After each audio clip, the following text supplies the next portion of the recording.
بسم الله الرحمن الرحيم الحمد لله رب العالمين والصلاة والسلام على أشرف المرسلين وعلى آله وصحبه أجمعين أما بعد فقد قال الله تبارك وتعالى بعد أعوذ بالله من الشيطان الرجيم بسم الله الرحمن الرحيم وما آتاكم الرسول فخذوه وما نهاكم عنه فانتهوه صدق الله العلي العظيم. கண்ணியத்துக்கும் மரியாதைக்கும் உரிய அன்பின் இஸ்லாமிய சகோதர சகோதரிகளே, ஒரு விசேஷ சந்திப்பின் ஊடாக உங்களை சந்திப்பதில் பெரும் மகிழ்ச்சி அடைகிறேன். அல்ஹம்துலில்லாஹ். இன்று உங்களுடன் இலங்கை நாட்டில் முஸ்லிம்களுடைய வரலாற்று பின்னணி எப்படி அமைந்திருக்கிறது, முஸ்லிம்கள் ஆகிய நாங்கள், எங்களுடைய முன்னோர்கள் இந்த நாட்டுக்கு எப்படிப்பட்ட பங்களிப்புகளை செய்திருக்கிறார்கள் என்பவைகளை பற்றியெல்லாம் ஒரு சில வார்த்தைகளை கதைத்துவிட்டு பேசிவிட்டு, வரக்கூடிய சுதந்திர தினத்தில் முஸ்லிம்களாகிய நாங்கள் எப்படி நடந்து கொள்ள வேண்டும், ஒரு நாட்டுக்கு சுதந்திரம் கிடைத்தால் அந்த சுதந்திரத்தை நாங்கள் எப்படி கொண்டாட வேண்டும், இப்படிப்பட்ட சில முக்கியமான தகவல்களை, விடயங்களை குர்ஆன் ஹதீஸுடைய கண்ணோட்டத்தில் உங்களுடன் பகிர்ந்து கொள்வது மிக பொருத்தமானதாக இருக்கும் என்று நினைத்து இந்த சந்தர்ப்பத்தில் ஒரு சந்தர்ப்பமாக இதை பயன்படுத்தி விடயத்துக்கு வர விரும்புகிறேன். அன்பின் இஸ்லாமிய சகோதரர்களே, நாட்டுப்பற்று என்று சொல்லக்கூடியது இஸ்லாம் சொல்லித்தந்த ஒரு உன்னதமான உண்மை. ஹுப்புல் வத்தனி மினல் ஈமான் என்று சொல்லக்கூடிய ஹதீஸ் அநேகமான ஏகோபித்த உலமாக்களுடைய கருத்து என்னவென்று சொன்னால், அது ஒரு இட்டுக்கட்டப்பட்ட ஹதீஸ், அது ஹதீஸ் அல்ல. ஆனாலும் இமாம் ஸஹாபி ரஹ்மத்துல்லாஹி அலைஹி போன்றவர்கள் சொல்லுகிறார்கள், அதனுடைய அந்த ஹதீஸ் இட்டுக்கட்டப்பட்ட ஹதீஸாக இருந்தாலும் அதனுடைய கருத்து வமஅனாஹு ஸஹீஹ், அதனுடைய கருத்து உண்மையானது. ஹதீஸ் கலை வல்லுநர்கள் ஒரு ஹதீஸை லஈஃப் என்று சொன்னாலும் கூட அந்த ஹதீஸ் சொல்லக்கூடிய விடயம் உண்மையானதாக இருக்கும், அந்த ஹதீஸுடைய கருத்து உண்மையானதாக இருக்கும். இதை அவர்கள் பிரித்திருக்கிறார்கள். அந்த அடிப்படையில் இது ஒரு யதார்த்தமான ஒரு உண்மை. ஒரு மனிதர் தன்னுடைய தாயை நேசிப்பது போன்று, தன்னுடைய தகப்பனை நேசிப்பது போன்று, தன்னுடைய குழந்தைகளை நேசிப்பது போன்று, தான் பிறந்த ஊரை நேசிப்பதும் அவனுடைய யதார்த்தத்தில் இருக்கக்கூடிய ஒரு அன்பது. அதை யாராலும் மறுக்கவோ மறைக்கவோ முடியாது. இமாம் புகார் ரஹ்மத்துல்லாஹி அலைஹி அவர்கள் எப்படித்தான் இருந்தாலும் கூட ஸல்லல்லாஹு அலைஹி வஸல்லம் அவருடைய ஹதீஸை தொகுத்தார்கள், ஒன்று சேர்த்தார்கள். உம்மத்துக்கு குர்ஆனுக்கு அடுத்த தரத்தில் இடத்திருக்கக்கூடிய ஒரு ஹதீஸ் கிரந்தமாக ஸஹீஹுல் புகாரியை எங்களுக்கு முன்வைத்திருக்கிறார்கள். நாங்கள் எல்லாரும் சொல்லுகிறோம் இமாம் புகாரி, இமாம் புகாரி என்பதாக. உண்மையிலேயே அவருடைய பெயர் இமாம் புகாரி அல்ல, அவருடைய பெயர் முஹம்மது இப்னு இஸ்மாயில். அவருடைய சொந்த பெயர் முஹம்மத், வாப்பாவுடைய பெயர் இஸ்மாயில். ஆனாலும் கூட புகாரி என்று சொல்லுகிறோம். காரணம் என்னவென்று சொன்னால், நிஸ்பத்தன் இலா பலதிஹி, அவர் பிறந்த ஊரை நிஸ்பத்து செய்து, பிறந்த ஊரின் பக்கமாக அவரை சேர்த்து, அவர் புகாராவை சார்ந்தவர், சமர்கந்தை சார்ந்தவர், திருமிதியை சார்ந்தவர். இமாம்களுடைய பெயர்களை நீங்கள் எடுத்துக்கொண்டால் இமாம் திருமிதி என்று சொல்லுகிறோம். இமாம் இப்படியாக இமாம் அபூதாவுத் சொல்லும் பொழுது அவருடைய ஊரை பற்றி சொல்லுகிறோம். அன்புக்குரிய சகோதரர்களே, ஒருவருடைய பிறந்த ஊரை அவரால் மறக்க முடியாது. பிறந்த ஊரின் பக்கமாகத்தான் அவர் சேர்க்கப்படுவார். சஹாபாக்கள்ல கூட இருந்தார்கள். சல்மானுல் ஃபாரிசி ரலியல்லாஹு தஆலா அன்ஹு, ஸல்லல்லாஹு அலைஹி வஸல்லம் ஃபாரிசி. அந்த காலத்தில் ஹஜ்ரத் ரசூலுல்லாஹி ஸல்லல்லாஹு அலைஹி வஸல்லம் அந்த காலத்தில் பாரசீகம் இஸ்லாத்துக்குள்ள வந்திருக்கல்ல. ஆனாலும் ஸல்லல்லாஹு அலைஹி வஸல்லம் ஃபாரிசி, அந்த ஃபாரிசி நாட்டை சார்ந்தவர், ஊரை சார்ந்தவர். ஸல்லல்லாஹு அலைஹி வஸல்லம் அந்த ஊரின் பக்கமாக அவர்களை நிஸ்பத்து செய்தார்கள். அபூதர் அல் கிஃபாரி ரலியல்லாஹு தஆலா அன்ஹு, பிலால் அல் வஹ்ஷி ரலியல்லாஹு தஆலா அன்ஹு. சுப்ஹானல்லாஹ், ஒவ்வொரு சஹாபியும் அவர்களுடைய பிறந்த ஊரின் பக்கமாக தன்னை நிஸ்பத்து செய்து, தன்னை சேர்த்து சொல்லி இருக்கிறார்கள். எனவே அன்புக்குரிய சகோதரர்களே, எப்படி ஒரு மனிதனுடைய தகப்பனுடைய பெயரை அவருக்கு மாற்ற முடியாதோ, எப்படி ஒருவருடைய பிறந்த திகதியை டேட்ட மாற்ற முடியாதோ, இதே போல அவர் பிறந்த ஊரையும் அவரால் மாற்ற முடியாது. இன்றைய காலகட்டத்தில் நாங்கள் எங்க போனாலும் சரி, எந்த நேஷனாலிட்டி எடுத்தாலும், எந்த உலகத்தில் எந்த ஊருக்கு போய் இல்லாத பொய் எல்லாம் சொல்லி எனக்கு ஒரு பயங்கரவாதம் இருக்கிறது, சுனாமியால் பாதிக்கப்பட்டு விட்டேன், அப்படி பிரச்சனைக்கு உள்ள மாட்டிக்கொண்டுட்டேன் என்று சொல்லி எந்த ஊருடைய எந்த நாட்டினுடைய ஒரு பிரஜா உரிமையை நான் எடுத்துக்கொண்டாலும் கூட பிறந்த ஊர் என்று வரும் பொழுது அந்த பிறந்த ஊருடைய பெயர் தான் அங்கே குறிப்பிடப்படும். நீங்க இப்ப ஐக்கிய ராஜ்யத்துக்கு சொந்தக்காரராக இருக்கலாம், ஐக்கிய ராஜ்யத்தினுடைய நேஷனாலிட்டியை நீங்க வச்சுக் கொண்டிருக்கலாம், ஆனால் உங்களுடைய பிறந்த இடம் ஊர் என்று வரும் பொழுது அது இலங்கையாகத்தான் இருக்கும், அது பிறந்த ஊராகத்தான் இருக்கும். அதை மாற்ற முடியாது, அது யாராக இருந்தாலும் சரி. அன்புக்குரிய சகோதரர்களே, அன்பான பெரியார்களே, எனவே வாழ்க்கையில் யதார்த்தமான ஒரு உண்மை என்னவென்று சொன்னால், பிறந்த ஊர் அது எங்களுடைய ஊர், அதை யாராலும் அழிக்கவோ மாற்றவோ மறைக்கவோ முடியாது. இது இப்படி இருக்க ஸல்லல்லாஹு அலைஹி வஸல்லம் அவர்கள் கூட தான் பிறந்த ஊரை நேசித்தார்கள். ஸல்லல்லாஹு அலைஹி வஸல்லம் நிர்பந்தத்தின் காரணமாக, பலாத்காரமாக மக்காவை விட்டு வெளிப்படுத்தப்பட்டார்கள், வெளியாக்கப்பட்டார்கள். ஆனால் ஸல்லல்லாஹு அலைஹி வஸல்லம் விரும்பி போக இல்லை. ஹதீஸ்களை படித்து பார்க்கும் பொழுது ஆச்சரியமாக இருக்கிறது. ஸல்லல்லாஹு அலைஹி வஸல்லம் மக்கா முக்கர்ரமாவை நேசித்தார்கள். அது மக்கா என்பதற்காக வேண்டி மட்டுமல்ல, தான் பிறந்த ஊரு, என்னுடைய இருப்பிடம், இங்கே தான் என்னுடைய குடும்பம் இருக்கிறது, இங்கே தான் என்னுடைய சிறு பிராயத்தை நான் கழித்திருக்கிறேன், செல்வமாக இங்கே தான் நான் வளர்ந்திருக்கிறேன். எனவே அந்த ஊரை ஸல்லல்லாஹு அலைஹி வஸல்லம் நேசித்தார்கள். ஹதீஸுடைய கிதாபுகளை பிரட்டி பார்க்கும் பொழுது நபித்துவம் கிடைத்து, நபிப்பட்டம் கிடைத்து 2வது நாள் அல்லது 1வது நாள் ஸல்லல்லாஹு அலைஹி வஸல்லம் அந்த குகையிலிருந்து வந்தார்கள், பயந்து நடுங்கி. ஹதீஜா குப்ரா ரலியல்லாஹு தஆலா அன்ஹா ஹஜ்ரத் ரசூலுல்லாஹ்வை போத்தினார்கள். ஜம்மிலூனி ஜம்மிலூனி, என்னை போத்துங்கள் போத்துங்கள் என்று சொல்லி பணித்ததுக்கு இணங்க போத்தி படுக்க வைத்தார்கள். அவர்களுக்கு ஆறுதல் சொன்னார்கள், விடயத்தை கேட்டு வழங்கிக் கொண்டார்கள். அனைத்துக்கும் பிறகு ஹஜ்ரத் ஹதீஜா குப்ரா ரலியல்லாஹு தஆலா அன்ஹா ஸல்லல்லாஹு அலைஹி வஸல்லம் அவர்களை அழைத்துக் கொண்டு அந்த வரக்கத் இப்னு நௌஃபல் என்று சொல்லக்கூடிய அந்த மனிதனிடத்தில் கூட்டிக் கொண்டு போனார்கள். வரக்கத் இப்னு நௌஃபல் என்று சொல்லக்கூடியவர் ஒரு முதுமை பருவத்தை அடைந்த அஹ்ல கிதாப் வேதங்களை எல்லாம், இஞ்சிலையும் தௌராத்தையும் கிதாபுகள், அஹ்ல கிதாபுடைய வேதங்களை படித்து நபிமார்களை பற்றி எல்லாம் விளங்கி வைத்திருந்தவர். எனவே ஹதீஜா ரலியல்லாஹு தஆலா அன்ஹா அந்த ஸல்லல்லாஹு அலைஹி வஸல்லம் அவர்களை அழைத்துக் கொண்டு போனார்கள், அவர்களை சந்திப்பதற்காக வேண்டி. நடந்ததையெல்லாம் சொன்னார்கள்.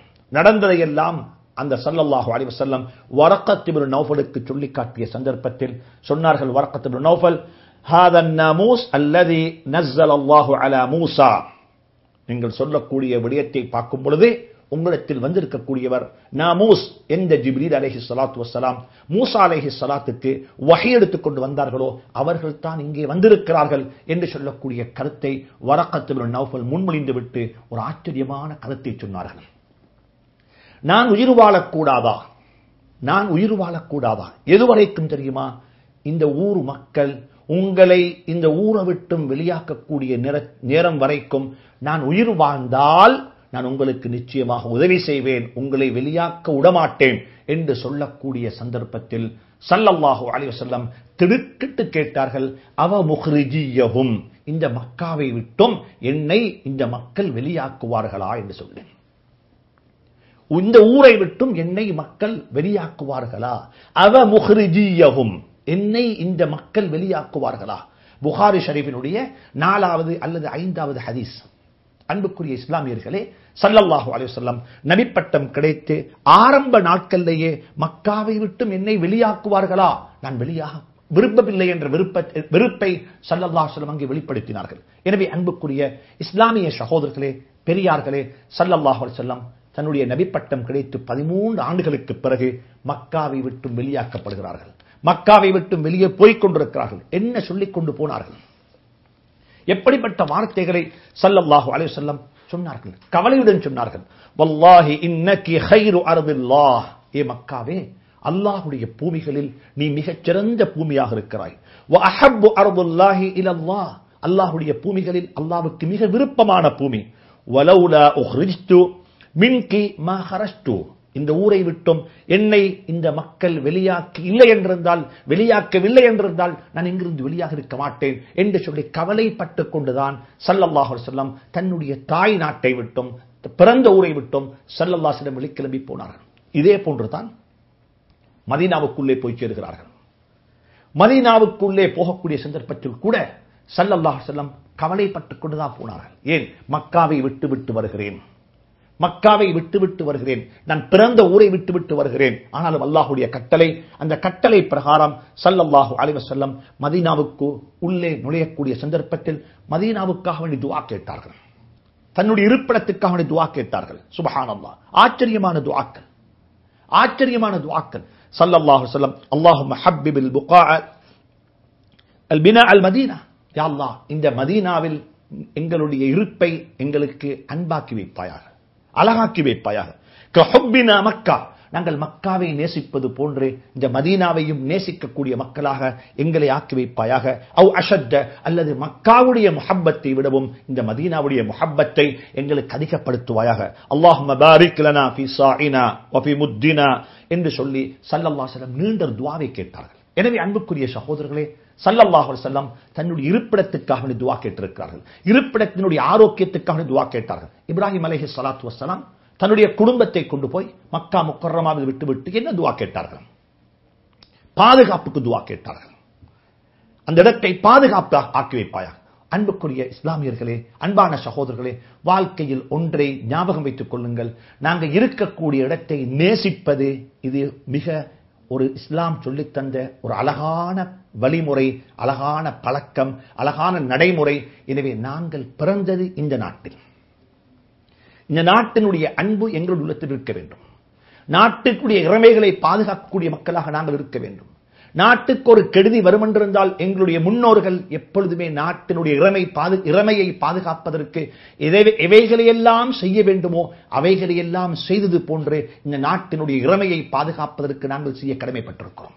எனவே தான் அன்புக்குரிய இஸ்லாமியர்களே, அன்பான சகோதரர்களே, இந்த நாட்டுக்கு இஸ்லாம் புதிதாக வந்ததல்ல.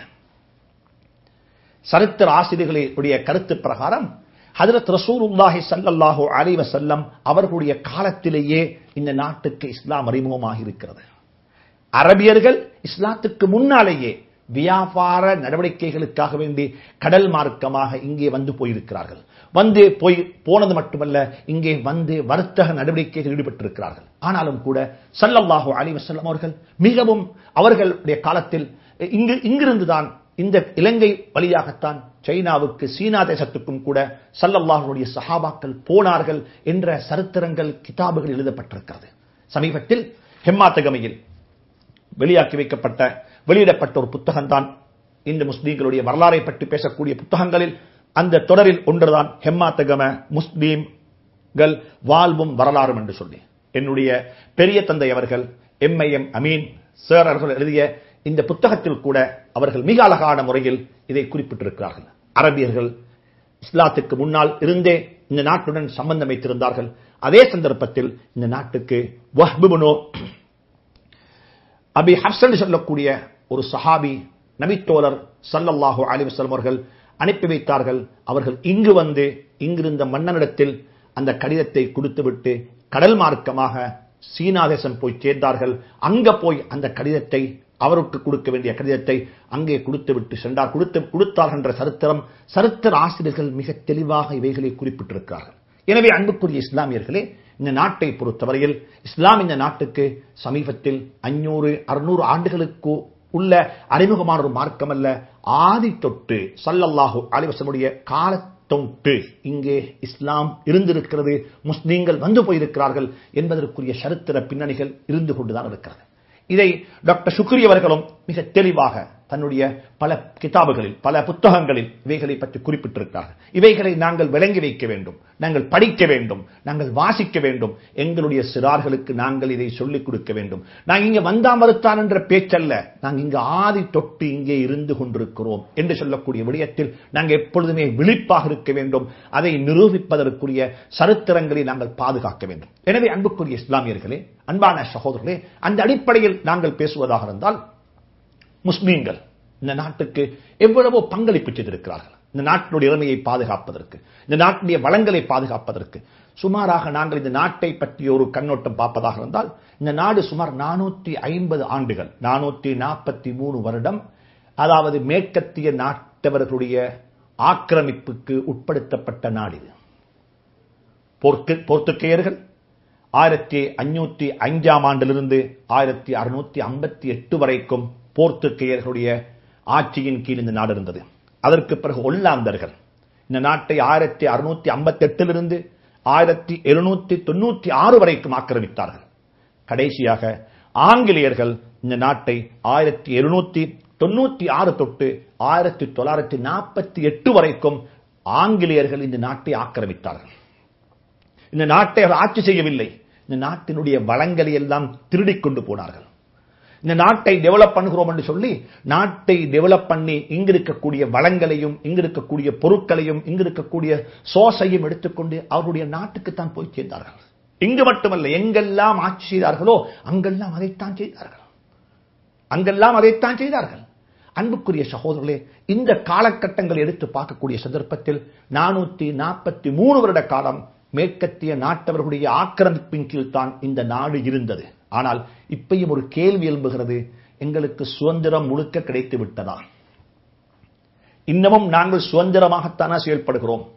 ஒரு நாட்டுக்கு, இந்த நாட்டுக்குள்ளே இருக்கக்கூடிய அரசாங்கத்துக்கோ நாட்டு மக்களுக்கோ சுதந்திரமாக எதையும் செய்ய முடியுமா என்ற கேள்வி இப்பயும் இருக்கத்தான் செய்கிறது.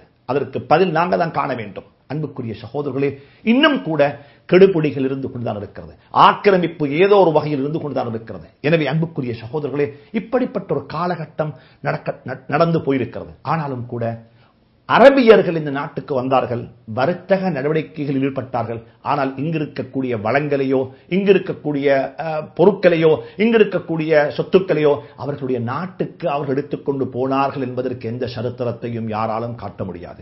இங்கே வந்தார்கள், இங்கே வந்து இந்த நாட்டை வளப்படுத்தினார்கள். டாக்டர் ஷுக்ரி அவர்கள் தன்னுடைய இலங்கை முஸ்லீம்களுடைய, தென்னிலங்கை முஸ்லீம்களுடைய வரலாற்றை பற்றி குறிப்பிடக்கூடிய சந்தர்ப்பத்தில் அவர் எழுதக்கூடிய இந்த நூலில் மிக தெளிவாக இலங்கை முஸ்லீம்கள் தென் மாகாண வரலாற்று பாதை என்று சொல்லக்கூடிய இந்த புத்தகத்தில் டாக்டர் ஷுக்ரி அவர்கள் முஸ்லீம்கள் இந்த நாட்டில் எப்படிப்பட்ட பங்களிப்புகளை செய்திருக்கிறார்கள், சிங்கள ராஜாக்களுடைய காலத்தில் முஸ்லீம்கள் சிங்கள ராஜாக்களுடன் எவ்வளவு நெருக்கமாக இருந்தார்கள், ராணுவ பங்களிப்பு எப்படிப்பட்ட பங்களிப்பு, சிங்கள ராஜாக்களுடன் சேர்ந்து அரபியர்கள் அந்த வர்த்தக வியாபார கோஷ்டிகள் ராணுவ பங்களிப்பு செய்திருக்கிறார்கள். ராணுவத்தில் அவர்களுடைய பங்களிப்பு எப்படிப்பட்டது, இதே போன்று மருத்துவ பங்களிப்பு எப்படிப்பட்டது. சுப்ஹானல்லாஹ், யூனானி மருத்துவத்தை இந்த நாட்டுக்கு அறிமுகப்படுத்தியது முஸ்லீம்கள் தான்.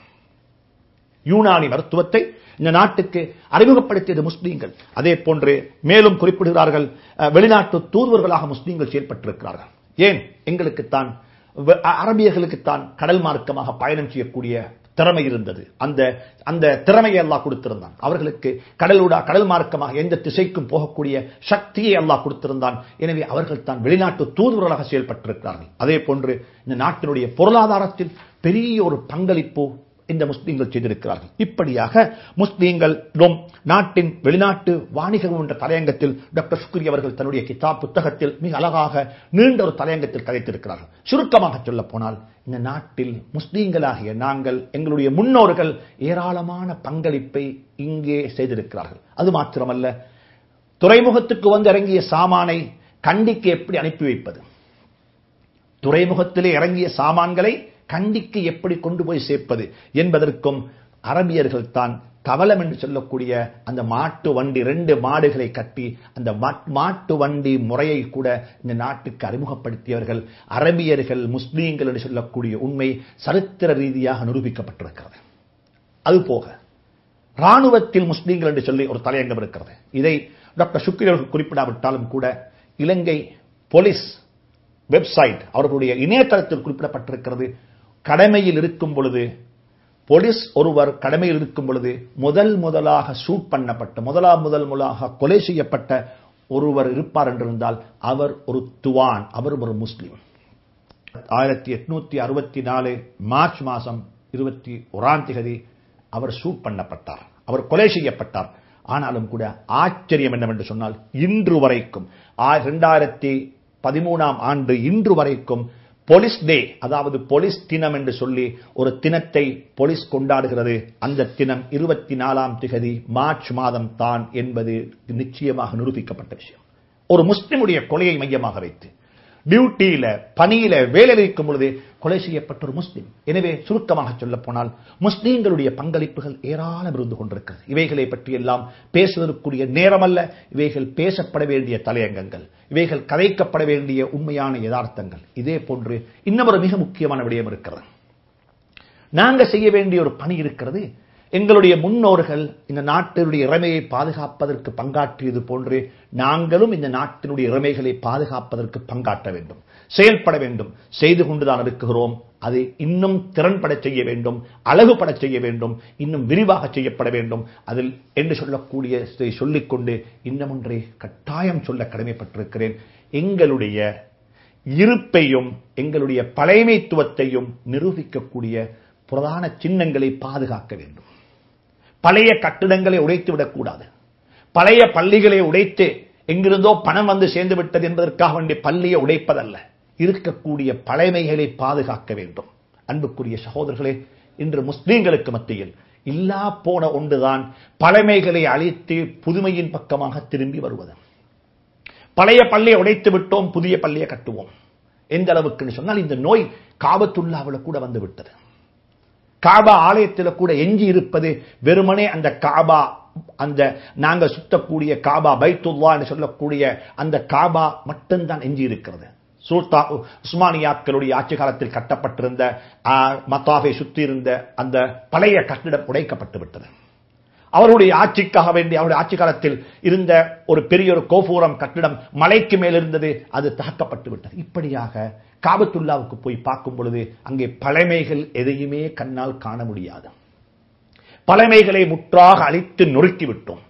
எங்களுடைய ஊர்களை பொறுத்தவரையிலும் பழைய பள்ளி எதையுமே காணல. எல்லாம் புதிய பள்ளி, புதிய டைல்ஸ், புதிய பெயிண்ட், கலவாஷ், புதிய கலவாஷ். நாங்க சொல்றோம் இது எங்களுக்கு பெருமை. ஆனா பழமைகளை மறந்து விட்டோம். அன்புக்குரிய சகோதரர்களே, இன்று சரித்திரங்களை பற்றி பேசக்கூடிய ஆய்வாளர்கள் சொல்லுகிறார்கள், இலங்கையில் முஸ்லீம்களுடைய பழமைத்துவத்தை பாதுகாப்பதற்கு எஞ்சியிருப்பது ரெண்டு விடயங்கள் மட்டும்தான். ஒன்று ஜியாரங்கள் இருக்கிறது. ஜியாரங்கள் இருக்கிறது. அதை வணங்குவதோ அதை அங்கே போய் துவா கேட்பதையோ பற்றி நான் பேசவில்லை. இருக்கிறது என்னவென்று சொன்னால் பழைய கபிரிஸ்தான்கள் மட்டும் இருக்கிறது எங்களுடைய பழமையை பாதுகாப்பதற்கு. சில ஊர்களில் போய் பார்த்தால் பழைய மையவாடி, அந்த மையவாடியில் நாங்கள் சொல்லுவோம் மீசான் பலகை என்று சொல்லி அதை கல்லால செருக்கி வைத்திருப்பார்கள். அது மட்டும் எஞ்சிருக்கிறது. அதுல போய் பார்த்தால் 1850 அடக்கப்பட்ட ஜனாசா. அப்ப அர்த்தம் என்னால் 1850களில் முஸ்லீம்கள் இங்கே வாழ்ந்திருக்கிறார்கள். இது ரெண்டும் தான் மிச்சம். அநேகமான பள்ளிகளை உடைத்து விட்டோம். அநேகமான பள்ளிகளுடைய அங்கே இருக்கக்கூடிய அந்த முஸ்லீம்களுடைய கட்டடக்கலையை பறைசாட்டக்கூடிய எத்தனையோ விடயங்களை நாங்கள் அழித்தொழித்து விட்டோம். எனவே அன்புக்குரிய சகோதரர்களே, பழமைகளை பாதுகாருங்கள், பழைய குர்ஆன்களை பாதுகாருங்கள், பழைய எழுத்துக்களை பாதுகாருங்கள். இன்றே அவைகள் ஒன்றுமே இல்லாத ஒரு சமூகமாக நாங்கள் மாறிவிட்டோம். மக்காவை எடுத்துக்கொண்டால் ரொம்ப கவலையாக இருக்கிறது. ஸல்லல்லாஹு அலைஹி வஸல்லம் அவர்கள், இமாம் மாலிக் ரஹ்மத்துல்லாஹி அலைஹி அவர்கள் ஒரு ஆச்சரியமான ஃபத்வா கொடுத்தார்கள். கலீஃபா ஹாரூன் ரஷீத் அவர்கள் விரும்பினார்கள் காபாவை உடைத்து ஸல்லல்லாஹு அலைஹி வஸல்லம் விரும்பிய முறை பிரகாரம் இந்த காபாவை புனர் நிர்மாணம் செய்ய வேண்டும், கட்ட வேண்டும் என்பதாக. அதாவது ஸல்லல்லாஹு அலைஹி வஸல்லம் நபியாக இருக்கும் பொழுது அவர்கள் வாழக்கூடிய காலகட்டத்தில் அல்லாஹ் அவர்களுக்கு வஹீயின் மூலமாக அறிவித்துக் கொடுத்தான், காபத்துல்லாவில் சில தவறுகள் இருக்கிறது. காபாவை கட்டியவர்கள் சில தவறுகளை செய்து விட்டார்கள். இப்ராஹிம் அலைஹிஸ்ஸலாத்து வஸ்ஸலாம் அவர்கள் கட்டிய காபாவை போல இல்ல, இந்த காபாவில் சில தவறுகள் இருக்கிறது. அது ஒரு தவறு தான். காபாவுக்கு 2 கதவு இருந்தது, அது ஒன்றாக மாறிவிட்டது. இரண்டாவது என்னவென்று சொன்னால், அந்த காபாவுடைய கதவு பூமியோட சேர்ந்திருந்தது, இப்போது காபாவை பூமியிலிருந்து உயர்த்தி வைக்கப்பட்டிருக்கிறது. மூணாவது, நாங்கள் காபாவை வலம் வரக்கூடிய நேரத்தில் பார்ப்போம், அங்கே சங்கிலி ஒன்று போட்டிருக்கிறார்கள். அதுக்கு நாங்கள் சொல்லுவோம் ஷாதுருவான், காபாவுடைய திண்ணை என்பதாக. காபாவுடைய திண்ணையும் காபாவுக்கு உள்ளதான் இருந்துச்சு. ஆனால் ஜாஹிலியா காலத்தில் ஸல்லல்லாஹு அலைஹி வஸல்லமுக்கு நபிப்பட்டம் கிடைப்பதற்கு 5 ஆண்டுகளுக்கு முன்னால் காபா புனர் நிர்மாணம் செய்யப்பட்ட சந்தர்ப்பத்தில் இந்த 3 தவறுகளையும் செய்து விட்டார்கள். ஸல்லல்லாஹு அலைஹி வஸல்லம் அன்னை ஆயிஷா சித்திகா ரலியல்லாஹு தஆலா அன்ஹாவிடத்தில் ஒரு சந்தர்ப்பத்தில் சொன்னார்கள், லௌலா அன்ன கௌமகி ஹதீஸ் அஹ்தின் பில் இஸ்லாம் லனகஸ்துல் கஅபத வஜஅல்துஹா அலா கவாயித் இப்ராஹிம் அலைஹிஸ்ஸலாத்து வஸலாம். சொன்னார்கள், உங்களுடைய கூட்டம் இப்பதான் புதியசாகத்தான் இஸ்லாத்துக்குள்ள வந்து இருக்கிறார்கள். அவர்களுடைய உள்ளம் இப்பதான் இஸ்லாத்துக்குள்ள சாய்ந்திருக்கிறது.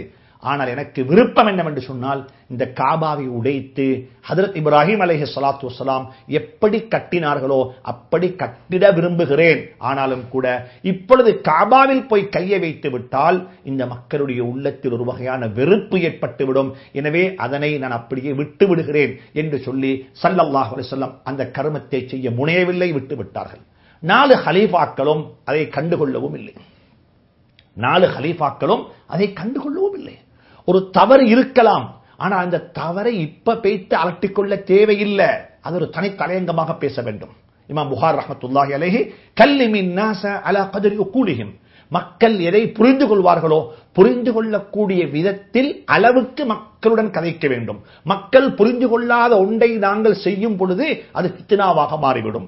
அது முக்கியமான விடயங்களை கூட செய்ய முடியாத கட்டம் உருவாகிவிடும். கடைசியாக ஹஜ்ரத் ஆயிஷா சித்திகா ரலியல்லாஹு தஆலா அன்ஹா அப்துல்லாஹ் இப்னு ஸுபைர் ரலியல்லாஹு தஆலா அன்ஹுக்கு இந்த விடயத்தை சொன்ன சந்தர்ப்பத்தில் அப்துல்லாஹ் இப்னு ஸுபைர் ரலியல்லாஹு தஆலா அன்ஹு காபா ஆலயத்தை உடைத்து ஹஜ்ரத் ரசூலுல்லாஹி ஸல்லல்லாஹு அலைஹி வஸல்லம் சொன்ன பிரகாரம் 2 கதவுகளை வைத்து காபாவுடைய கதவை பூமியுடன் சேர்த்து அந்த ஷாதுருவானையும் காபத்துல்லாவுக்கு உள்வாங்கி காபாவை கட்டி முடித்தார்கள். ஹஜ்ரத் அப்துல்லாஹ் இப்னு ஸுபைருடைய இந்த கட்டுமான பணியை முடித்துக் கொண்ட சந்தர்ப்பத்தில் அவர்களுடைய அரசியல் துரோகியாக அரசியலில் ஒப்போசிஷன்ல எதிர்க்கட்சியில் இருந்தவர்தான் ஹஜ்ஜாஜ் இப்னு யூசுப் என்று சொல்லக்கூடியவர். அவர் எப்பொழுது மக்காவுடைய கவர்னராக மாறினாரோ அவர் என்ன செஞ்சார் என்று சொன்னால், இது ஹஜ்ஜாஜ் கட்டின காபா, இந்த காபாவை நான் உடைக்கப் போகிறேன் என்று சொல்லி அவர் அந்த காபாவை உடைத்து விட்டு, எப்படி ஸல்லல்லாஹு அலைஹி வஸல்லம் காலத்தில் அந்த ஜாஹிலியா காலத்தில் காபா கட்டப்பட்டதோ அதே பிரகாரம் அந்த காபாவை அவர் கட்டிவிட்டார். மீண்டும் காபா ஜாஹிலியா காலத்தின் பக்கமாக திரும்பி வந்துவிட்டது. இந்த சந்தர்ப்பத்தில் பிற்காலத்தில் ஹஜ்ஜாஜுக்கு கேள்விப்படுகிறது, ஹோஹோ அப்துல்லாஹ் இப்னு ஸுபைர் கட்டிய காபா ஹஜ்ரத் ரசூலுல்லாஹி ஸல்லல்லாஹு அலைஹி வஸல்லம் ஆர்டர் பிரகாரம் சரியாக கட்டப்பட்ட காபா என்று சொல்லி அவருக்கு செய்தி கிடைத்ததும் அவர் மனம் வருந்தினார், அவர் கவலைப்பட்டார். ஆனாலும் கூட அவருக்கு அதை செய்யக்கூடிய சந்தர்ப்பம் கிடைக்கவில்லை. ஹலீஃபா ஹாரூன் ரஷீதுடைய காலத்தில் ஹலீஃபா ஹாரூன் ரஷீத் அவர்கள் இந்த காபாவை கட்ட வேண்டும் என்று முனைந்த சந்தர்ப்பத்தில் இமாம் மாலிக் ரஹ்மத்துல்லாஹி அலைஹி ஒரு ஃபத்வா கொடுத்தார்கள், ஆச்சரியமான ஃபத்வா. அதை நீங்கள் அப்படியே விட்டுவிடுங்கள், அப்படி இல்லை என்றிருந்தால் இது உங்களுக்கு பிறகு வரக்கூடிய அரசியல் தலைவர்களுடைய ஒரு பொம்மையாக மாறிவிடும். என்ன செய்வாங்க, உங்களோட ஒப்போசிஷன் வந்து இது ஹலீஃபா ஹாரூன் கட்டின காபா என்று சொல்லி அவர் உடைச்சி அவர் புதுச கட்டுவார். அப்ப மக்களுடைய உள்ளத்தில் இருக்கக்கூடிய அந்த ஹைபத்தும் அந்த கண்ணியமும் அந்த மகத்துவமும் அந்த வீட்டின் மீதுள்ள அன்பும் அப்படியே இல்லாமல் போய்விடும் என்று சொல்லக்கூடிய கருத்தை இமாம் மாலிக் முன்மொழிய இமாம் மாலிக் அவர்கள் சொல்ல ஹலீஃபா ஹாரூன் செய்தவர்கள் அவர்கள் அந்த திட்டத்தை கைவிட்டு விட்டார்கள். எனவே அன்புக்குரிய சகோதரர்களே, பழமைகளை பாதுகாப்போம், பள்ளிகளை விஸ்தரிப்போம், பள்ளிகளுடைய பழமைகளை பாதுகாப்போம், எங்களுடைய ஆசார்கள் பாதுகாக்கப்பட வேண்டும். இதை இமாம் ஹலீஃபா உமர் ரலியல்லாஹு தஆலா அன்ஹு இப்படி சொன்னார்கள், இன்னமா துன்கதுல் குரல் இஸ்லாம குர்வத்தன் இதா நஷஅ ஃபில் இஸ்லாமி மன் லம் யஅரிஃபில் ஜாஹிலியா. பழமை காலத்தை தெரியாதவர்கள் எங்களுடைய சமூகத்துக்குள்ளே வந்துவிட்டால் இஸ்லாத்தினுடைய அடிச்சுவடு கொஞ்சம் கொஞ்சமாக எங்களை விட்டு போய்விடும். சுப்ஹானல்லாஹ், உண்மையிலேயே நடந்திருப்பது அதுதான். இதா இன்னமா துன்கது குரல் இஸ்லாம், இஸ்லாத்தினுடைய கண்ணியம் இஸ்லாத்தினுடைய மகத்துவம் கொஞ்சம் கொஞ்சமாக இல்லாமல் போவதெல்லாம் எப்ப தெரியுமா, இதா நஷஅ ஃபில் இஸ்லாமி மன் லம் யஅரிஃபில் ஜாஹிலியா. பழமையை தெரியாத ஜாஹிலியா காலத்தை தெரியாதவர்கள் இந்த சமூகத்துக்குள்ளே வந்து சேர்ந்து விட்டால் இந்த இஸ்லாத்தினுடைய மகத்துவம் கண்ணியம் அப்படியே கொஞ்சம் கொஞ்சமாக போய்விடும். ஏன், பழையவர்கள் இந்த பள்ளியை கட்டுவதற்கு எவ்வளவு கஷ்டப்பட்டார்கள் அது எங்களுக்கு தெரியாது. இப்ப எங்கள்கிட்ட பணம் வந்துட்டது, இதை நாங்க உடைச்சி தள்ளுவோம் என்று சொல்லி உடைக்கிறாங்க, அதை நாசப்படுத்துறாங்க, புதுசா கட்டோலம் கொண்டு முடிக்கிறாங்க. அன்புக்குரிய சகோதரர்களே, பழமைகளை பாதுகாப்போம். பழமைகளை பாதுகாப்பதில் மாத்திரம்தான் எங்களுடைய இறைமையும் இந்த நாட்டினுடைய எங்களுடைய ஸ்திர போக்கும் இருக்கிறது என்பதை கருத்தில் கொள்வது மிக முக்கியமான ஒரு அம்சம் என்பதாக இந்த சந்தர்ப்பத்தில் ஞாபகப்படுத்த விரும்புகிறேன். எனவே தான் இன்னும் ஒரு விடயத்தையும் இந்த சந்தர்ப்பத்தில் ஞாபகப்படுத்தலாம். இந்த நாட்டை பொறுத்தவரையில் ஏராளமான உலமாக்கள் வாழ்ந்து மரணித்திருக்கிறார்கள். குறிப்பாக சொல்ல போனால் பெயர் நாமம் சொல்லக்கூடிய அளவுக்கு மௌலானா மசூத் அலி சாப் ரஹ்மத்துல்லாஹி அலைஹி, இதே போன்று அப்துல் சமத் ஆலிம் ரஹ்மத்துல்லாஹி அலைஹி, இதே போன்று அப்துல் லத்தீப் உஸ்தானா ரஹ்மத்துல்லாஹி அலைஹி, அஜ்வத் ஆலிம் ரஹ்மத்துல்லாஹி அலைஹி போன்ற பெரும் பெரும் உலமாக்கள், இந்த நாட்டுக்கு ஏராளமான கணிசமான அளவுக்கு சேவைகள் செய்த உலமாக்கள் வஃபாத்தாகி இருக்கிறார்கள், மௌத்தாகி விட்டார்கள். ஆனால் குறைஞ்சபட்சம் இவர்களுடைய வாழ்க்கை வரலாறுகளையாவது நாங்கள் சேர்த்து வைத்திருக்கிறோமா? இவர்களுடைய வாழ்க்கை வரலாறுகள், தராஜிம்கள், இவர்களுடைய சீராக்களையாவது நாங்கள் கொண்டு திரட்டிருக்கிறோமா? குறைஞ்சபட்சம் அன்புக்குரிய சகோதரர்களே, எங்களுக்கு முன் வாழ்ந்தவர்கள் சொல்லும் பொழுது இந்த நூற்றாண்டில் வாழ்ந்த உலமாக்களுடைய சரித்திரங்களை, வாழ்க்கை வரலாறுகளை, வாழ்க்கை பின்னணிகளை, அவருடைய மாணவர்கள் யாரு, அவருடைய உஸ்தாதுமார்கள் யாரு, எங்கே கல்வி கற்றார்கள், எப்படிப்பட்ட ஆக்கங்களை இந்த சமூகத்துக்கு விட்டுச் சென்றிருக்கிறார்கள், எப்படிப்பட்ட பணிகளிலே அவர்கள் தங்களை ஈடுபடுத்திக் கொண்டார்கள் என்று சொல்லக்கூடிய அமைப்பில் ஒவ்வொரு பிரதேசத்திலும் வாழக்கூடிய உலமாக்கள், ஜம்இய்யாக்கள், ஆங்காங்கே இருக்கக்கூடிய சங்கங்கள் இப்படிப்பட்ட ஒரு பணியை முன்னெடுப்பீங்க என்றிருந்தால் எங்களுக்கு பின்வரக்கூடிய ஒரு சமூகத்துக்கு உலமாக்களை பற்றியுள்ள ஒரு தராஜுமை ஒப்படைக்க முடியும். இவர்கள் இப்படிப்பட்டவர்கள், இன்னென்ன சேவைகள் செய்திருக்கிறார்கள், எனவே இவர்களை பற்றி நீங்கள் படித்து உங்களுடைய வாழ்க்கையையும் நீங்கள் இவர்களை போன்று சேவைகள் செய்யக்கூடிய ஒரு மனோபக்குவத்துக்கு ஆக்கிக் கொள்வதற்கு உங்களுக்கு ஒரு முன்மாதிரியாக இருக்கும் என்று சொல்லக்கூடிய ஒரு சொத்தை அந்த குழந்தைகளுக்கு கொடுக்கலாம். இதே போன்றுதான் உலமாக்கள் மாத்திரமல்ல, அரசியல் தலைவர்கள், இந்த நாட்டில் பேர் சொல்லக்கூடிய அளவுக்கு சேவை செய்த அரசியல் தலைவர்கள் இருக்கிறார்கள். இந்த சமகாலத்தில் இருக்கக்கூடிய எங்களுடைய முஸ்லீம் அரசியல்வாதிகள், அரசியல் தலைவர்கள் என்று சொல்வதை விடவும் அரசியல்வாதிகள், நாங்கள் பாடம் படிக்க வேண்டும். எங்களுக்கு முன் போன எங்களுடைய அரசியல் தலைவர்களுடைய வாழ்க்கை வரலாறுகளை படித்து அவர்கள் எப்படி வாழ்ந்தார்கள், எப்படி தன்னுடைய வாழ்க்கையை பல மாற்று மதத்தை சார்ந்த சகோதரர்கள் கூட பார்த்து பெருமைப்படக்கூடிய அளவுக்கு அவர்கள் தங்களுடைய சேவைகளை சமூகத்துக்கு செய்தார்கள். முஸ்லீம்களுக்கு மாத்திரமல்ல, நாங்கள் உங்களுக்கு சொல்லவில்லை முஸ்லீம்களுக்கு மாத்திரம் சேவை செய்யும் கொண்டு சொல்லி, நாங்கள் சொல்றோம் இலங்கை நாட்டினுடைய இறைமையை பாதுகாப்பதற்கு ஏற்ற விதத்தில் இந்த நாட்டு முஸ்லீம் தலைவர்கள், அரசியல் பிரமுகர்கள் நடந்து கொள்ள வேண்டும் என்று சொல்லக்கூடிய உண்மையை மிக அன்பாக இந்த கட்டத்தில் சொல்லிக் கொள்ள விரும்புகிறேன். சார் ராசிக் ஃபரீத் என்று சொல்லியும், டிபி ஜாயா என்று சொல்லியும் நாங்கள் பலரை பற்றி பேசுகிறோம். இதே போன்று பத்ருத்தீன் மஹ்மூதியை பற்றி பேசுகிறோம், காயிதே மில்லத் பத்ருத்தீன் மஹ்மூதியை பற்றி பேசுகிறோம், இதே போன்று ஏசிஎஸ் ஹமீதை பற்றி பேசுகிறோம். சுப்ஹானல்லாஹ், இவர்களுடைய பெயர்களை சொல்லும் பொழுது ரஹ்மத்துல்லாஹி அலைஹிம், அல்லாஹ் அவர்களுக்கு ரஹ்மத்து செய்வானாக. ஏன் காரணம் என்றால், இந்த நாட்டினுடைய இறைமையை பாதுகாப்பதற்கு கல்வி அமைச்சராகவும், வெளிநாட்டு தூதுவராகவும், வெளிநாட்டு அமைச்சராகவும், இதே போன்று இந்த நாட்டினுடைய சுதந்திரத்துக்காக வேண்டி குரல் கொடுப்பதில் முஸ்லீம் லீக்குடைய தலைவராக இருந்து டிபி ஜாயா அவர்களும், இதே போன்று சர் ராசிக் ஃபரீத் அவர்கள் சோனக முஸ்லீம் சங்கத்தின் தலைவராக இருந்து அந்த பின்னணியில் இருந்து இந்த நாட்டினுடைய சுதந்திரத்துக்காக வேண்டி குரல் கொடுத்தவர்களும் இருக்கத்தான் செய்கிறார்கள். எனவே நாங்கள் இப்படிப்பட்ட அரசியல் தலைவர்களுடைய கருத்துக்களை, பேச்சுக்களை ஒன்று திரட்டி இந்த நாட்டினுடைய இறைமைக்கும், இந்த நாட்டினுடைய ஒற்றுமைக்கும், இந்த நாட்டை பாதுகாப்பதிலும் இவர்கள் எப்படி செயல்பட்டார்கள் என்று சொல்லக்கூடிய விடயங்களை எங்களுடைய இளம் சமூகத்துக்கு நாங்கள் சொல்லிக் கொடுப்பது எங்களுடைய ஒரு மிக முக்கியமான கடமையாக இருந்து கொண்டிருக்கிறது. ஏனென்று சொன்னால், எங்களுக்கு பழமைகள் தெரியாவிட்டால் எங்களுடைய சிறார்கள் கூட எங்களை பார்த்து திட்ட ஆரம்பிப்பார்கள். நாங்கள் எப்படி வளர்ந்தோம், எப்படி வந்தோம், நாங்கள் என்ன செய்திருக்கிறோம் என்பது கூட அவர்களுக்கு தெரியாமல் போய்விடும். எனவே அன்புக்குரிய சகோதரர்களே, இந்த நாட்டினுடைய இறைமைகளை பாதுகாப்பதற்கு முஸ்லீம்கள் கணிசமான அளவு பங்களிப்பு செய்திருக்கிறார்கள். இந்த நாட்டுக்கு சுதந்திரம் கிடைத்தது 1948ஆம் ஆண்டு.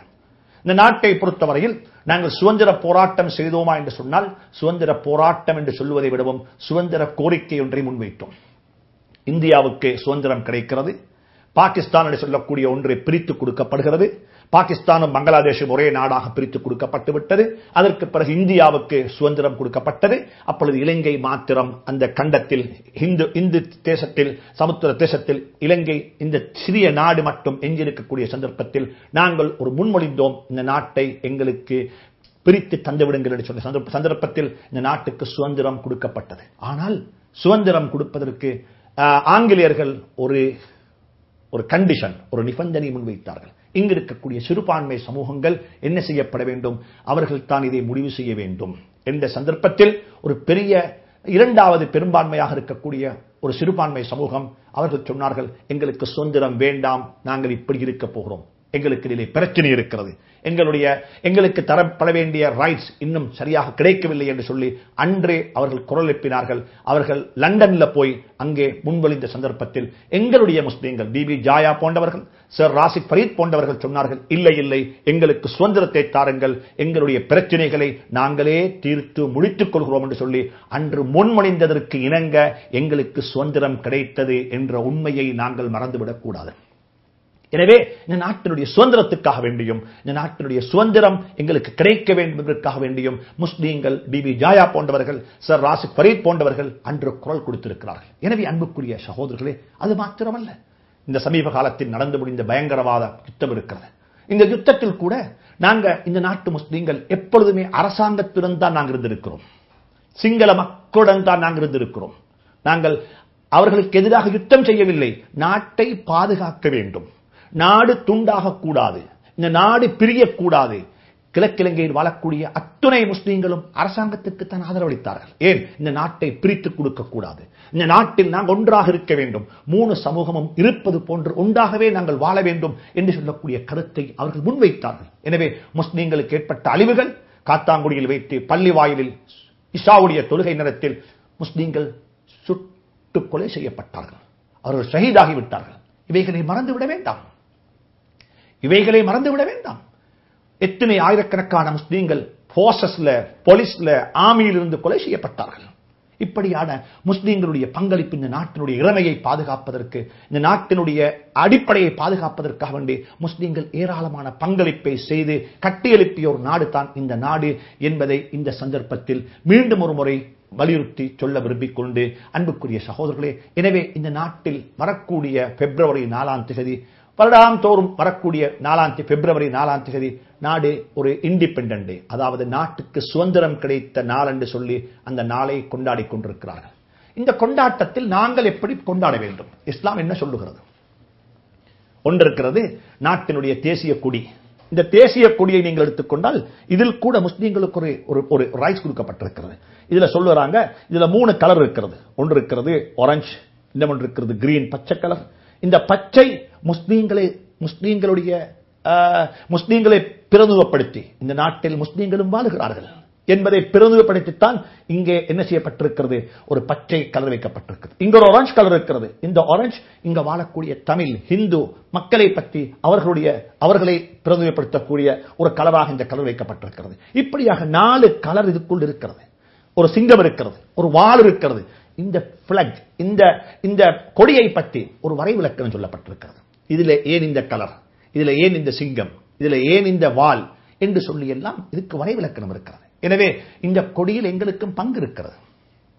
இந்த கொடிய சுதந்திர தினத்தில் எங்களுடைய பள்ளி வாயில்களில், கொழும்பு சிட்டி ஜமியத் உலமா, கொழும்பில் இருக்கக்கூடிய அத்துணை பள்ளிகளுக்கும் சென்ற பல வருடங்களாக நாங்கள் அறிவித்தல் கொடுக்கிறோம், இந்த கொடியை நீங்க பறக்க விடுங்கோ. இந்த பள்ளியில, உங்களுடைய பள்ளியில ஒரு கொடியேற்றத்துக்கு என்று சொல்லி ஒரு கம்பு இருக்க வேண்டும். கொடியேற்றத்துக்கு என்று சொல்லி ஒரு கம்பை நீங்கள் நிரந்தரமாக ஆக்கி வையுங்கள். அது நேஷனல் டே, பிப்ரவரி 4ஆம் தேதி சுபஹுடைய தொழுகைக்கு பிறகு அதை தூக்கிவிடுங்கள், பிரச்சனை இல்லை. அதுல யாரும் அது வானம் என்று சொல்லவும் இல்லை, அது மார்க்கத்துக்கு முரணான ஒரு கர்மம் என்று சொல்லி யாரும் பத்துவா கொடுக்கவும் இல்லை.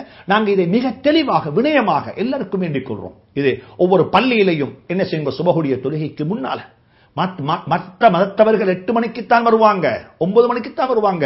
நாங்க பத்திரிகையாளர்களை அழைத்து, நாங்க மீடியாவைகளை அழைத்து இந்த பள்ளியில நாங்க இன்றைக்கு நேஷனல் டே எங்களுடைய செலிப்ரேஷன் கொண்டாடப்பட்டிருக்கிறது. அன்புக்குரிய சகோதரர்களே, இப்படியான விடயங்களை நாங்கள் முன்னுதாரணமாக மக்களுக்கு செய்து காட்ட வேண்டும். எங்களுக்கும் நாட்டு பற்று இருக்கிறது. நாங்களும் நாட்டு பற்றுடையவர்கள். நாட்டுக்காக வேண்டி துஆ கேட்பது, ஊருக்காக வேண்டி துஆ கேட்பது, ஒவ்வொரு ஜும்ஆவிலையும் நாங்கள் இருக்கக்கூடிய ஊருக்கு துஆ கேட்பதே சுன்னத்தாக்கப்பட்டிருக்கிறது.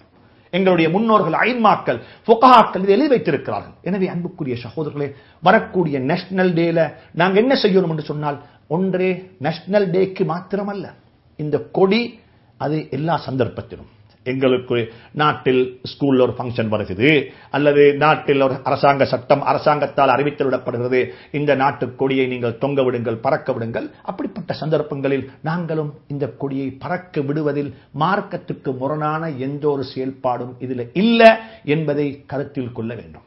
இன்னும் சில சகோதரர்கள் தெரியாத்தனத்தின் காரணமாக, அறியாமையின் காரணமாக, திரிவில் என்ன செய்வாங்கன்னா பின்னுக்கு லா இலாஹ இல்லல்லாஹ் முஹம்மது ரசூலுல்லாஹ் அப்படியே ஒட்டி ஒரு வாளையும் அப்படி வச்சிருப்பாங்க. நான் கேட்கிறேன், இது யார் உங்களுக்கு சொல்லி தந்தது? இதை யாரு இந்த ஸ்டிக்கர்ஸுக்கு பின்னுக்கால யார் இருக்கிறாங்க? இதுக்கு இஸ்லாத்துக்கு என்ன சம்பந்தம்? அன்புக்குரிய சகோதரர்களே, இப்படியான கர்மங்களை செய்ய வேண்டாம். இது இஸ்லாம் சொல்லி தந்த ஒரு அணுகுமுறை அல்ல. இஸ்லாம் வாளை உங்களுக்கு காட்டி தர இல்ல. ஆனா சிங்க கொடியிலையும் வாள் இருக்கிறது. சிங்க கொடியிலையும் எங்களுடைய நாட்டு கொடியிலையும் வாள் இருக்கிறது. வாள் இருக்கிறது. அது தங்களுடைய மன உறுதியை காட்டுவதற்கு, நாங்கள் சட்டத்தை நிலைநாட்டுவதில் எப்பொழுது உறுதியானவர்கள் என்பதை பிரஸ்தாபிப்பதற்காகத்தான் இங்கே ஒரு வாளை வைத்திருக்கிறாங்க. ஆனால் லா இலாஹ இல்லல்லாஹ் முஹம்மது ரசூலுல்லாஹ்வை வைத்து ஒரு கீழுக்கு ஒரு வாளை போட்டு இது கலட்டி இது அழிக்கப்பட வேண்டிய, நீக்கப்பட வேண்டிய ஒரு விஷயம். உங்களுக்கு முடியுமா இருந்தால், தேவை என்றிருந்தால் அந்த இடத்துக்கு ஏதாவது ஒரு மெசேஜ் விட்டோணுமா? நல்ல ஹதீஸ்கள் இருக்கிறது. மனித நேயத்தை பற்றி பேசக்கூடிய, சமூக ஒற்றுமையை பற்றி பேசக்கூடிய, சூழலை பற்றி பேசக்கூடிய, மனித நேயத்தை பற்றி கற்பிக்கக்கூடிய ஏராளமான ஹதீஸ்கள் இருக்கிறது. இந்த ஹதீஸ்களை ஸல்லல்லாஹு அலைஹி வஸல்லம் சொன்னார்கள் என்று சொல்லி அனைத்து சமூகத்துக்கும் பார்த்து படிப்பினைக்குரிய ஹதீஸ்களை ஆங்கிலத்திலோ சிங்களத்திலோ தமிழிலோ அதை அழகாக எடுத்து ஒட்டுங்கள். அதுவும் ஒரு தாவாவாக மாறும். மக்கள் வாசிப்பார்கள். மக்களுக்கு அது தலைக்கு படும். ஏன் ஒரு ஹதீஸை வாசிக்கிறாங்க. என்ன ஹதீஸ்? உதாரணம் வச்சுக்கோங்க. உதாரணமாக பக்கத்து வீட்டுக்காரருடைய அதாவது லா யுமினு அஹதுக்கும், உங்கள ஒருவர் முஃமினாக மாட்டார் எதுவரைக்கும் என்றால் உங்களுடைய பக்கத்து வீட்டுக்காரர் உங்களுடைய தீங்குகளை விட்டும் அவர் ஈடேற்றம் பெறாத வரையும். இந்த ஹதீஸை சொன்னது ஸல்லல்லாஹு அலைஹி வஸல்லம். பக்கத்து வீட்டுக்காரருடைய உண்மைகளை பற்றி, ரைட்ஸை பற்றி பேசின மார்க்கம். எனவே அன்புக்குரிய சகோதரர்களே, இப்படிப்பட்ட விதத்தில் எங்களுடைய திரிவலுக்கு பின்னால் ஒட்டக்கூடிய தகவலாக இருந்தாலும் இந்த சமூகத்துக்கும் நாட்டுக்கும் மக்களுக்கும் ஒரு நல்ல ஒரு மெசேஜை கொடுக்கக்கூடிய, செய்தியை கொடுக்கக்கூடிய ஒன்றாக இருக்க வேண்டும் என்பதை மறந்து விடாதீர்கள். இது மிக முக்கியமாக கவனிக்கப்பட வேண்டிய ஒரு விடயம். நாட்டு கொடியை எப்படி பாவிக்க வேண்டும் அதற்கென்று சொல்லி ஒரு தனி சட்ட யாப்பு இருக்கிறது, ஒரு சட்டம் இருக்கிறது. இதை இரண்டாக வெட்ட முடியாது, இதை என்ன செய்ய முடியாது, இதை கீழே போட்டு மிரிக்க முடியாது என்று சொல்லி எல்லாம் ஒரு நாட்டுக்கு ஒரு சட்டத்தை ஏற்றி வைத்திருக்கிறார்கள். ஒரு நாட்டினுடைய கொடி இப்படித்தான் பாதுகாக்கப்பட வேண்டும், அதற்கு ஒரு இன்டர்நேஷனல் லா இருக்கிறது. எனவே இவைகளை எல்லாம் கருத்தில் கொண்டு இதை கண்ணியப்படுத்துவது இது மார்க்கம் அல்ல, இது ஒரு சமூகத்தினுடைய எங்களுடைய ஒரு கலாச்சாரம், எங்களுடைய ஒரு பண்பாடு. எனவே அதை நாங்கள் அந்த முறையில் செய்து கொள்ள வேண்டும். இன்னும் ஒரு முக்கியமான விடயத்தையும் நான் சொல்ல விரும்புகிறேன். அதாவது நேஷனல் அந்தம், நாட்டினுடைய தேசிய கீதம். தேசிய கீதம் போகக்கூடிய சந்தர்ப்பத்தில் எங்கள் அநேகமானவர்கள் அதை பொறுப்படுத்துவதில்லை. மாற்று மதத்தை சார்ந்த சகோதரர்கள் இதை எங்களை குறை கண் கொண்டு பார்க்கிறார்கள். உண்மையிலேயே அவர்கள் பார்ப்பது நியாயம். தேசிய கீதம், நேஷனல் அந்தம் அல்லது எங்களுடைய இந்த நாட்டினுடைய தேசிய கீதம் போகக்குள்ள ஒரு நாட்டுக்கு ஒரு கலாச்சாரம் இருக்கிறது, ஒரு முறை இருக்கிறது. எல்லாரும் எழும்பி நிற்பார்கள், தலையை பணிய போடுவார்கள், நேராக நிற்பார்கள். அது முடிந்ததுக்கு பிறகுதான் உட்காருவார்கள். அந்த சந்தர்ப்பத்தில் எல்லாரும் அப்படி செய்ய நாங்க மாத்திரம் அதில் வித்தியாசம் காட்டுவதற்கு மார்க்கத்தில் எந்த விதமான ஒரு இதுல தடை இல்லை.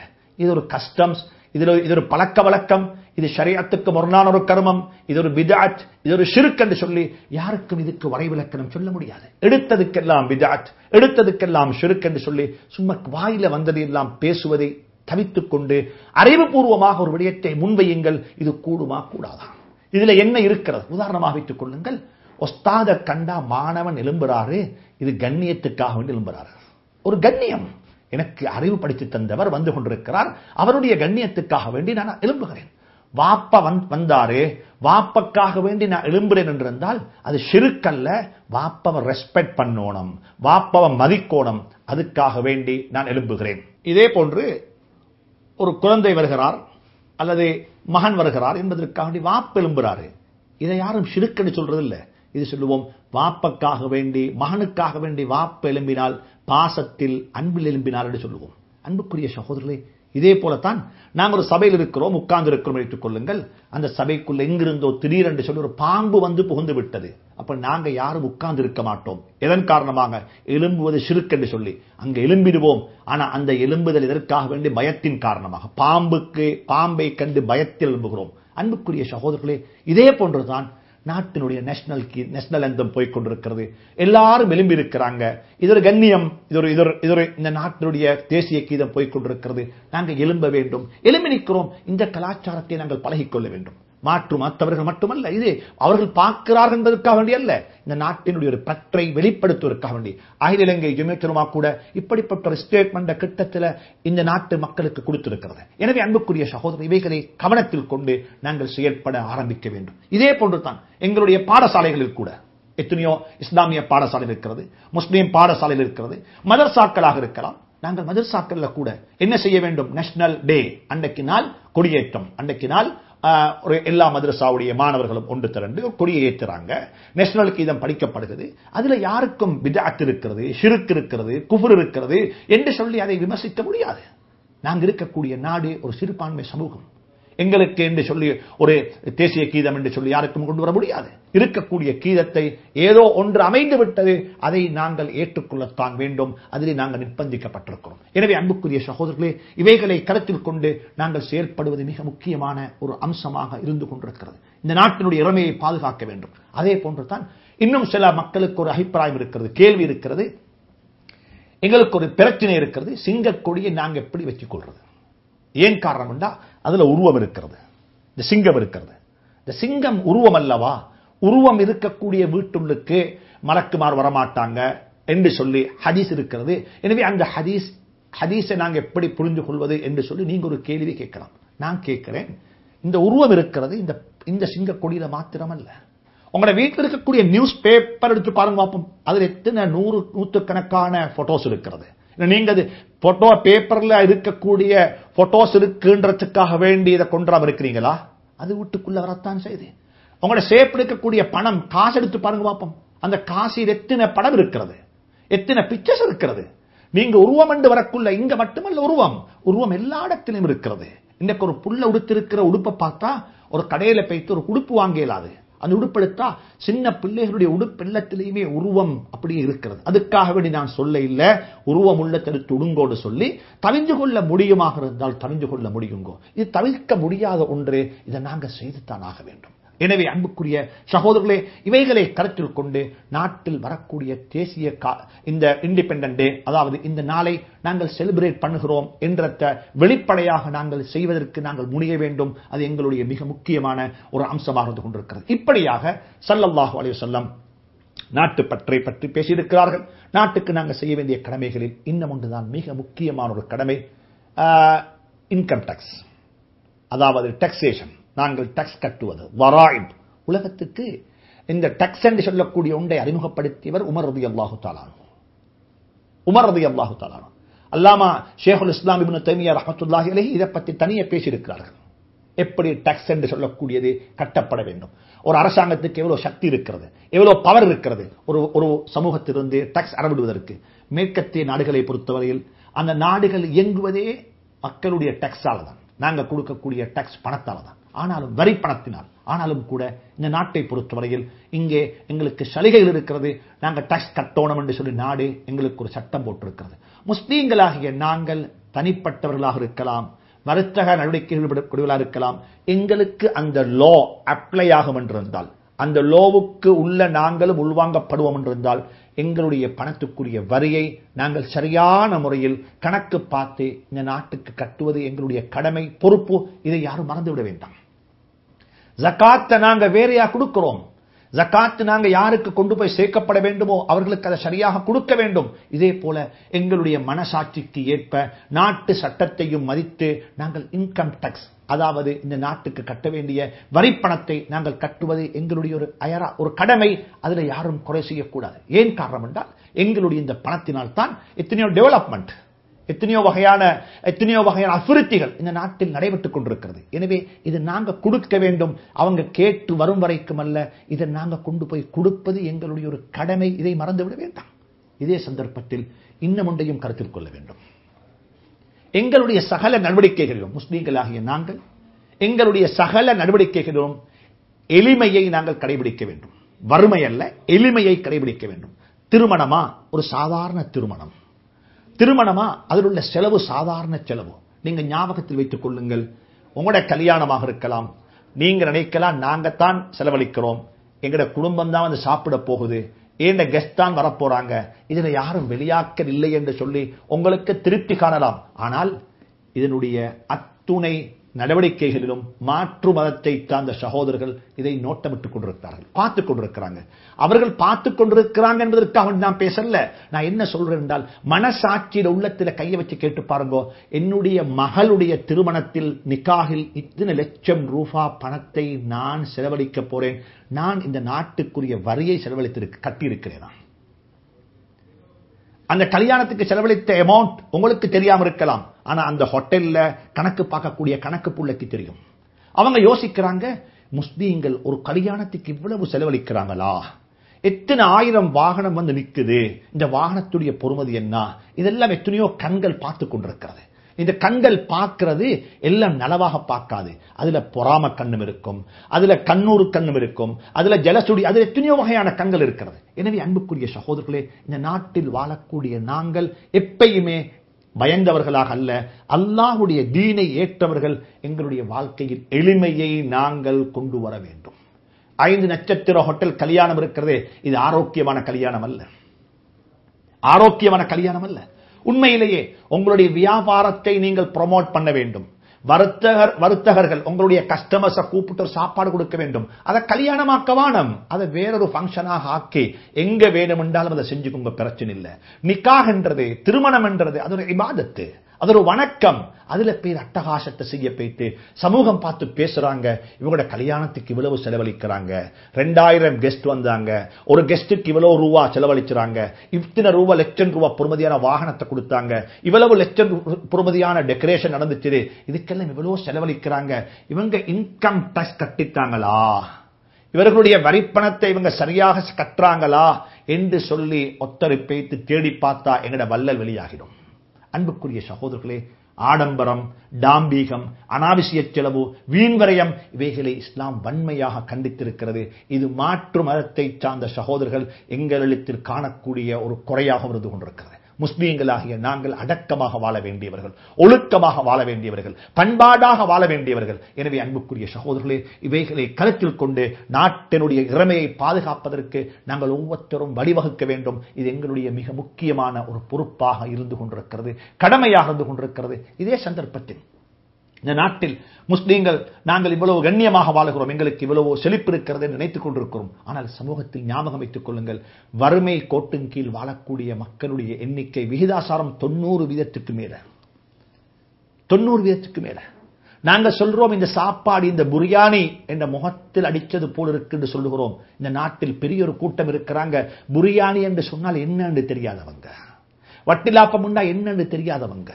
நான் முஸ்லீம்களை மட்டும் பார்த்து பேசவில்லை, மனித சமூகத்தை பற்றி பேசுகிறேன்.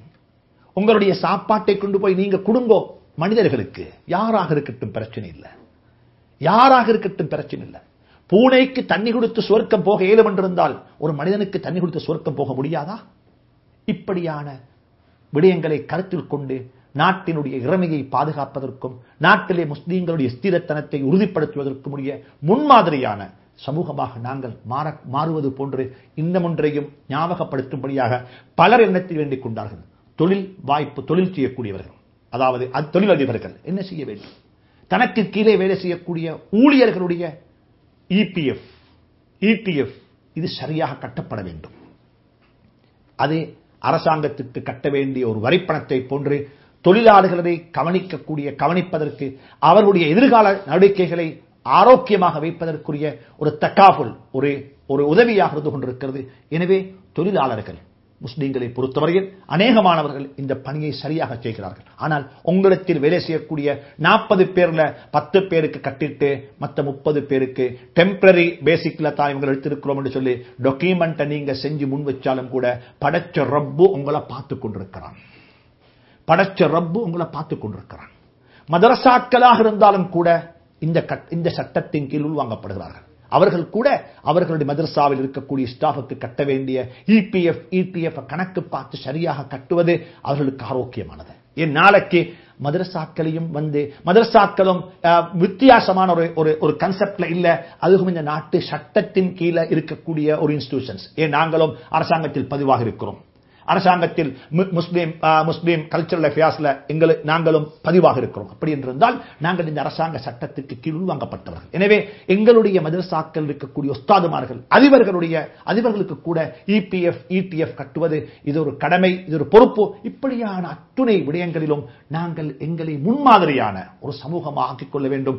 முஸ்லீம்கள் டாக்ஸ் கட்டக்கூடியவர்கள், முஸ்லீம்களுடைய இபிஎஃப் இடிஎஃப் ஃபைல் சரியாக இருக்கிறது என்று சொல்லி மாற்றவர்கள் பேசக்கூடிய அளவுக்கு எங்களை நாங்கள் அழகுபடுத்திக் கொள்வது மிக முக்கியமாக கொண்டிருக்கிறது. எனவே இந்த வரக்கூடிய காலங்களில் அன்புக்குரிய சகோதரர்களே, நாங்கள் அல்லாஹ்விடத்தில் இந்த நாட்டுக்கு அல்லாஹ்விடத்தில் பிரார்த்திப்போம். அனைத்து ஹைர்களும் பரக்கத்துகளும் நிறைந்த ஒரு நாடாக, ஒரு அமைதி நிறைந்த ஒரு நாடாக இந்த நாட்டை அல்லாஹ் ஆக்கி வைப்பானாக. இவ்வளவு காலமும் இந்த நாட்டில் எங்களை செழிப்பாக, சந்தோஷமாக, ஆரோக்கியமாக வாழ வைத்தது போன்று அல்லாஹ் சுப்ஹானஹு வ தஆலா வரக்கூடிய காலங்களிலும் இனங்களுக்கு மத்தியில் ஒற்றுமையையும், இனங்களுக்கு மத்தியில் ஆரோக்கியத்தையும், இனங்களுக்கு மத்தியில் புரிந்துணர்வையும் தந்து எங்களை வாழ வைப்பானாக என்று சொல்லக்கூடிய பிரார்த்தனையுடன் விடைபெறுகிறேன். வ ஆகிரு தஅவானா அனில் ஹம்துலில்லாஹி ரப்பில் ஆலமீன். வஸ்ஸலாமு அலைக்கும் வ ரஹ்மத்துல்லாஹி தஆலா வ பரகாத்துஹு.